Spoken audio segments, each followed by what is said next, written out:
Scorpios, this video is for you, which means if you have number 8 in your first house, or if your moon is in Scorpio, or if you have a bunch of planets, like 3 or 4 planets conjunct in the sign of Scorpio, you should watch this video, which means you have a very powerful Scorpio energy in your charts. Alright, so this video is going to be in 2 parts. In the first part of the video, I will talk about the personality type. I'll talk about the personality of Scorpio, and I will talk about what kind of spouses they draw, what kind of energy they are attracted to. The second part of the video is going to be about planetary positions, certain combinations of planets that can cause ups and downs or separation or problems in relationships and marriage. I'll also talk about what are the combinations which can make a relationship last for a very long time.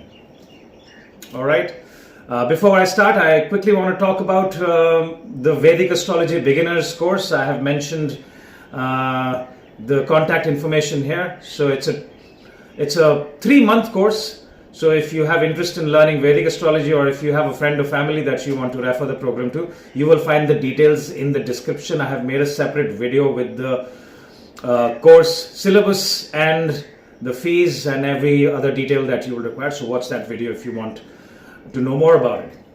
Alright, so let's jump into the Scorpio personality. So there are a lot of misconceptions about the Scorpio personality. The most common one from the Western astrology point of view that I hear is they are vindictive. I do not consider the Scorpios to be vindictive. I think it's like looking at the scorpion, because a scorpion has, it can give you a very, very bad sting, and because of the sting, people think that they will betray you, or they are vindictive people, or they hold grudges. That's not very true.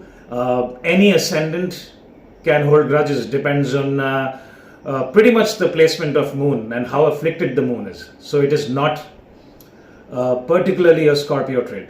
Scorpios have great qualities.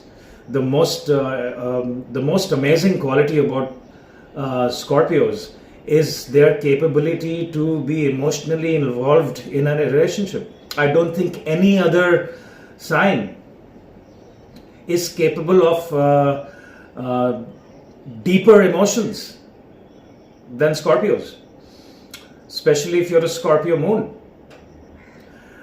They are, they can literally take a bullet for their partner. They can literally die for their partner. They can sacrifice for their partners, for the ones that they love, and not just them, for their family members, the people that they are attached to. They call their family. So I have spoken about this in my other videos. I want to repeat the information. It's very interesting that the ancient saints depicted certain signs thousands of years ago with certain animals. And the scorpion, what is interesting about the scorpion, which a lot of people don't know, so share it with your Scorpio friends, that the scorpion, the female scorpion, has a very, very distinct trait. The female scorpion keeps her babies on her back. Alright, is a very, very protective. I think there is no other creature which is more protective and more, displays this level of sacrifice in bringing up their children. So the female scorpion keeps its babies on her back, and when the babies grow up, they feed on the mother scorpion. They feed on the flesh of the mother scorpion till they are old enough to fend. The mother scorpion pretty much gets eaten alive by her own children. I'm going to share a picture, so read about it. And by the time her children are old enough to fend themselves, the mother scorpion is absolutely skin and bones, being eaten alive by her own children. So this is the level of emotional intensity and love the Scorpions are capable of displaying. Now, this could become a very big problem in their relationships, not only with their partners, with any relationship, because their expectations can become very, very high, and they can always feel that emotional void in their lives, that their partners are not capable of loving at their intensity and at their level of commitment and emotional depth. So if you have any experiences, or if you feel like this, please mention in the comments so that the other Scorpions can also resonate and share their experiences. The other traits of Scorpions, they have the traits of Mars. They could be very competitive. They could be extremely secretive, which could again be a problem in their relationship, because their partners could always have certain doubts about them. Okay, their partners may complain that I can't figure you out. I've heard from some people that who've been in a long-term relationship with the Scorpios, and they have said to me that I don't know if my husband loves me or no after 15 years of marriage.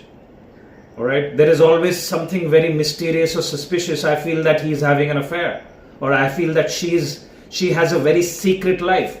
It may not be true. The thing is, the Scorpios may be into some kind of a research work which they don't want to talk about. The Scorpios may have a hobby which they only want to keep to themselves, and it may have nothing with infidelity. It may have nothing with another person or cheating. Okay, but that's not the case in all the cases, because Scorpios are a very sensual sign, and they are very much capable of cheating. It depends on how afflicted the moon is, and we have to look at other placements of Rahu, because Rahu and Venus can always play a part in cheating. So we have to look at the placement of the 7th house. We have to look at the placement of Jupiter, because Jupiter is the karaka of principles that a person follows. We have to look at the placement of the your 9th lord, which is moon. We have to see if there are any planets in the 7th or 9th house. So yes, cheating can be one of the reasons why Scorpios can fail at relationships. The other reason is the Scorpios always, they have this insatiable desire for emotion, and they do not find it in their partners at times. So they always have that particular void. Usually I've seen Scorpios are very, very loyal people. They're also very resourceful people. So if their partners, they're very supportive. So if they see that their partners are trying to accomplish some kind of financial goal, so the Scorpios will try to make sure that they are being very resourceful, and they're trying to enable their partners. So these are fantastic qualities about the Scorpio people. Also, they are very determined and ambitious because they have the Mars traits. They may not be as courageous as Aries, but they are secretive. Okay, they have certain things that they may never reveal about them to their partners, and their partners may pick up on these things, and that could cause friction in their relationships. Okay, so their partners may complain, or even they may complain, or their partners may complain about jealousy or being overly possessive. If Rahu is afflicting the moon, or Rahu is in the 7th house, they can be obsessed. Obsession is seen from there. I've seen some Scorpios who are absolutely obsessed with their lovers and their spouse.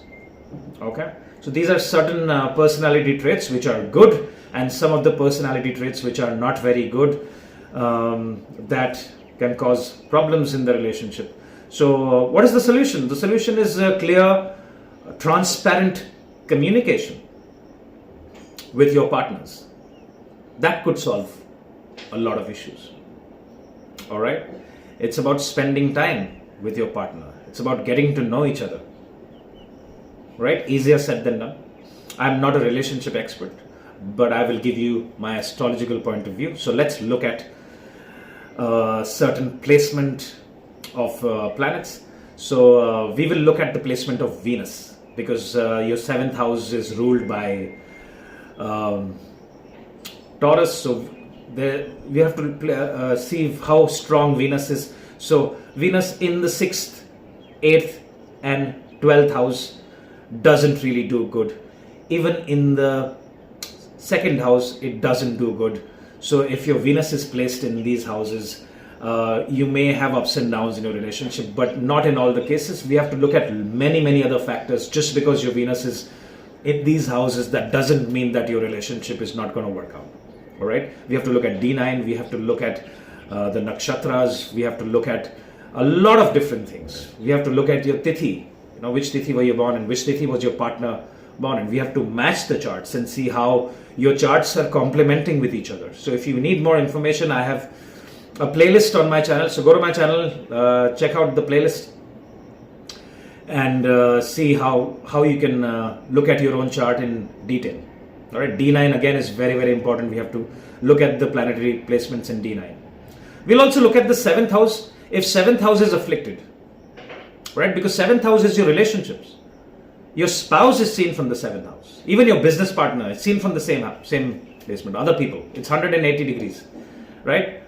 Amazing how opposites attract, right? So Scorpios are attracted to this dependable, determined, very artistic energy. All right. They're also they like their partners to be very protective about them. They like very kind and generous partners, very protective partners. They like patient people, reliable, someone that they can completely depend on. That's the kind of energy, and that's the kind of personality traits the Scorpios like being around, and that is what they're looking for in their partners. All right. Certain other placements, if malefics are sitting in the 7th house, again that can cause problems. For example, Rahu, and if you're going through Rahu Mahadasha, Ketu is the Karaka of separation. So Ketu in the 7th house can again cause issues in the relationship. It can cause physical distance between partners, not necessarily intimacy related issues, but it could cause physical distance. For example, the partner suddenly starts Ketu Dasha and wants to stop working and go become a monk. All right. Or they are relocated to a different city because of their job. They've got a promotion, they've got their dream job, and for that they have to be in a different city, and there is physical distance between husband and wife. All that can be seen with Rahu and Ketu, especially in the 7th house, or even conjunct with Venus or aspecting Venus. If Saturn is aspecting Venus, especially for a male's chart, if Saturn is afflicting Venus, that could cause some problems as well. If Saturn is in the 7th house. Now Saturn in the 7th house could be a little tricky, because Saturn likes being in the 7th house, and Taurus is a friendly sign for Saturn, because Saturn and Venus are friends. But again, it could cause problems, right? Because Saturn, especially if the other planets are not very well placed. If Saturn is being aspected by Rahu, or Saturn is in conjunction with Rahu, it can definitely cause problems. All right. Otherwise, if Saturn has the aspect of Jupiter, or Saturn is conjunct with Venus, or Venus is in the 1st house, Saturn in the 7th house can give a very long-term partnership, because Saturn is very powerful in the 7th house. It's got its directional strength in the west direction. All right. Saturn in the 7th house can also give you a partner older than you. All right. So if you have that case, not in all the cases, but in some cases I've seen that Saturn in the 7th house, people can be drawn to partners, male or female. a lot older than you. All right. So if that's the case, please mention in the comments. Well, that's pretty much it. The combinations that I have mentioned, please check the same combinations in D9. D9 is a different ball game. In D9, we will primarily check the placement of the Lord of D9. So, for example, if your D9 Lord is Sagittarius, you will see where Jupiter is placed. All right.